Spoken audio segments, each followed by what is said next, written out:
पहले की बात है। एक छोटे से गांव में रामलाल नाम का एक किसान रहता था।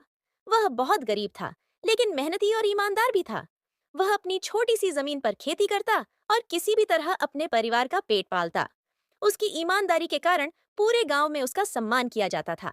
एक दिन राजा ने पूरे राज्य में घोषणा करवाया कि वह अपने राज्य के सबसे ईमानदार व्यक्ति को ढूंढ कर लाओ, मैं इनाम देना चाहता हूँ। इसके लिए उसने एक अनोखी योजना बनाई। उसने कुछ सैनिकों को गांव-गांव भेजा और हर किसान को एक-एक बीज दिया।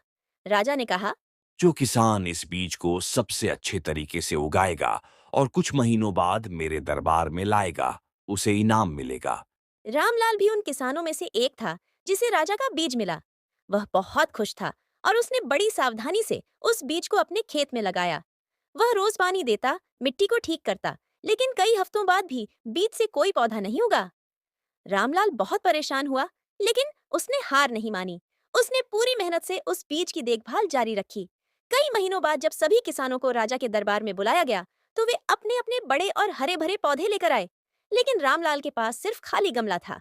वह बहुत दुखी था और सोच रहा था कि राजा को क्या जवाब देगा।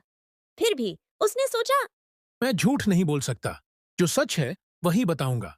जब सभी किसान अपने अपने पौधे लेकर राजा के दरबार में पहुंचे, तो राजा ने उनके पौधों को ध्यान से देखा। फिर उसने रामलाल को बुलाया, जिसने सिर झुकाकर राजा से कहा, महाराज, मैंने पूरी मेहनत की, लेकिन यह बीज अंकुरित ही नहीं हुआ। मैं असफल हो गया। यह सुनकर राजा मुस्कुराया और घोषणा की। यही इस राज्य का सबसे ईमानदार व्यक्ति है। सभी किसान हैरान रह गए।